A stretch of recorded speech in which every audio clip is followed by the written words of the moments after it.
Hello friends, welcome to Mithuntips. இன்னைக்கு நம்ம சேனல்ல தயிர் வச்சு ஒரு சிக்கன் மசாலா வந்து செய்ய போறோம். அது எப்படி செய்யறதுன்னு பார்க்கிறதுக்கு முன்னாடி நம்ம Mithuntips சேனலை இன்னும் நீங்க Subscribe பண்ணலனா கீழ இருக்க Subscribe பட்டன் இருக்கு. அதை பிரஸ் பண்ணிக்கோங்க. அப்படியே பக்கத்துல இருக்க பெல் ஐகானும் மறக்காம பிரஸ் பண்ணுங்க. அப்பதான் நம்ம சேனல்ல போடுற வீடியோஸ் நோட்டிஃபிகேஷன்ஸ் உங்களுக்கு வரும். நீங்களும் மிஸ் பண்ணாம பார்க்கலாம்.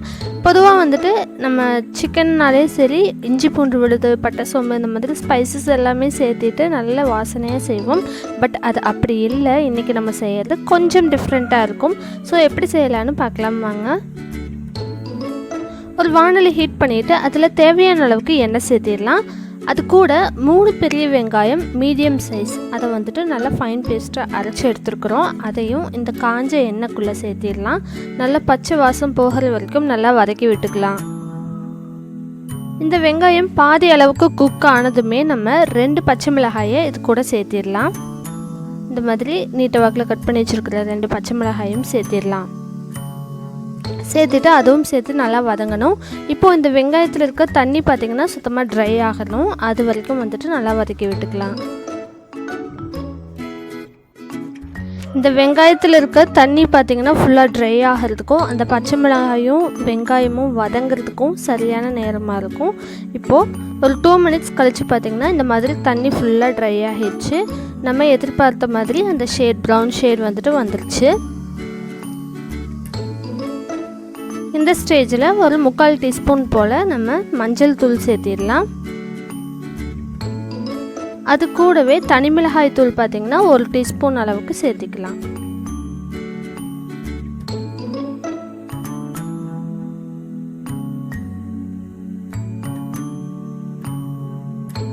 ரெண்டும் சேர்த்துட்டு நல்லா கலந்து விட்டுக்கலாம். அதுவும் பார்த்திங்கன்னா இந்த வெங்காயம் பச்சை மிளகாய் கூட நல்லா வந்து மிக்ஸ் ஆகணும். அதே சமயம் அடிப்பிடிக்காமல் பார்த்துக்கோங்க. லோ டு மீடியம் ஃப்ளேம்லேயே வச்சு குக் பண்ணிக்கோங்க.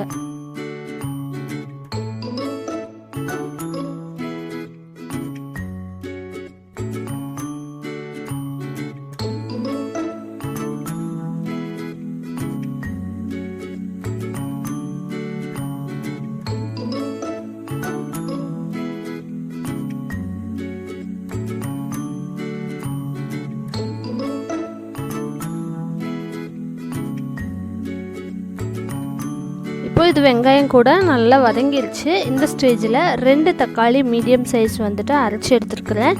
அதையும் இது கூட சேர்த்திக்கலாம். இது பார்த்திங்கன்னா சீக்கிரமாக செய்யக்கூடிய ஒரு ரெசிபி தான். ரொம்ப டைம்லாம் எடுத்துக்காது. நல்ல கிரேவியும் பார்த்திங்கன்னா திக்காக வர்றதுக்காக தான் நம்ம எல்லாமே வந்து அரைச்சி சேர்த்திருக்கிறோம்.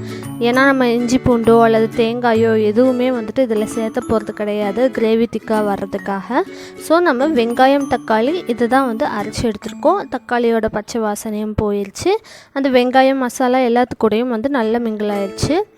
லைட்டாக எண்ணெயும் பிரிஞ்சு வந்திருக்கு. இந்த ஸ்டேஜில் நம்ம 1/2 கிலோ போல் சிக்கன் எடுத்துருக்கோம். அதை நீட்டாக வாஷ் பண்ணிவிட்டு இது கூட சேர்த்திடலாம். இதையும் வந்துட்டு நல்லா கலந்து விட்டுக்கலாம். அந்த மசாலா கூட ஒட்டுற மாதிரி. இதுவும் அடிப்பிடிக்காமல் இருக்கணும்.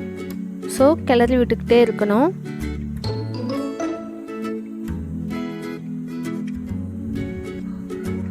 உங்களுக்கு காரத்துக்கு இன்னும் அதிகமாக வேணும்னா கூட நீங்கள் மிளகாய்த்தூள் சேர்த்து அதிகமாக போட்டுக்கலாம். அதுக்கப்புறம் இந்த ரெசிபிக்கு தேவையான அளவு உப்பு சேர்த்திடலாம். நல்லா ஈவனாக கலந்து விட்டுக்கலாம்.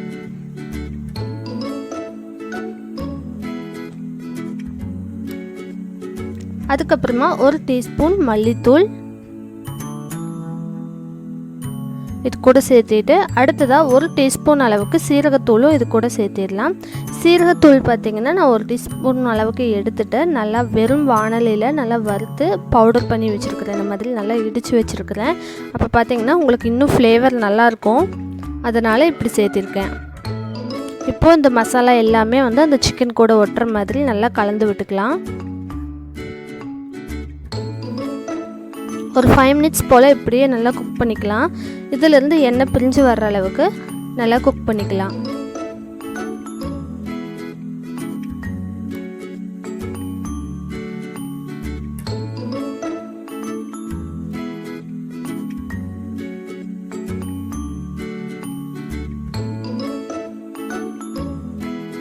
ஸோ இப்போ பார்த்திங்கன்னா ஓரளவுக்கு குக் ஆகிடுச்சு. எண்ணெயும் பார்த்திங்கன்னா அப்படியே லேசாக பிரிஞ்சு வந்துடுச்சு, தனித்தனியாக வந்துடுச்சு. இந்த ஸ்டேஜில் நம்ம வந்துட்டு கொஞ்சமாக தண்ணி சேர்த்து குக் பண்ணிக்கலாம். அதாவது உங்களுக்கு எந்த கிரேவி கன்சிஸ்டன்சிக்கு வேணுமோ அந்தளவுக்கு தண்ணியும் சேர்த்திக்கோங்க. சிக்கன் வேகிற அளவுக்கு தண்ணி சேர்த்திடலாம்.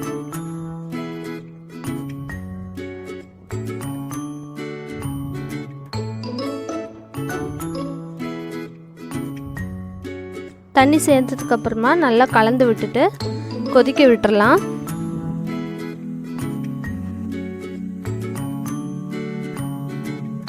கொதிக்க ஆரம்பித்ததுக்கப்புறமா நம்ம அரை கப் போல் தயிர் வந்துட்டு இதில் சேர்த்திடலாம்.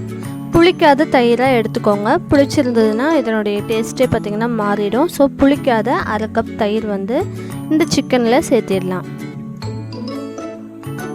நம்ம தயிர் சேர்க்கறதுனால இந்த சிக்கனை நல்லா சாஃப்டாக வேக வைக்கும். டேஸ்ட்டும் பார்த்திங்கன்னா யூஸ்வலாக நம்ம சாப்பிட்றத விட கொஞ்சம் டிஃப்ரெண்ட்டாகவே தான் இருக்கும். இப்போ இது எல்லாத்தையும் சேர்த்து நல்லா கொதிக்க விட்டுடலாம்.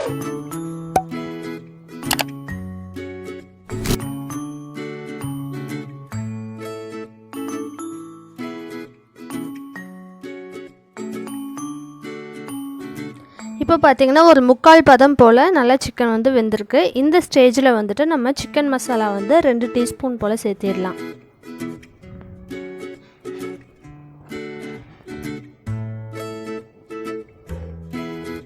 இப்போ ஒரு 2 மினிட்ஸ் போல் நல்லா குக் பண்ணிட்டோம்னா அந்த மசாலாவும் நல்லா மிக்ஸ் ஆகிடும். அதுக்கப்புறம் பச்சை வாசனையும் போயிடும்.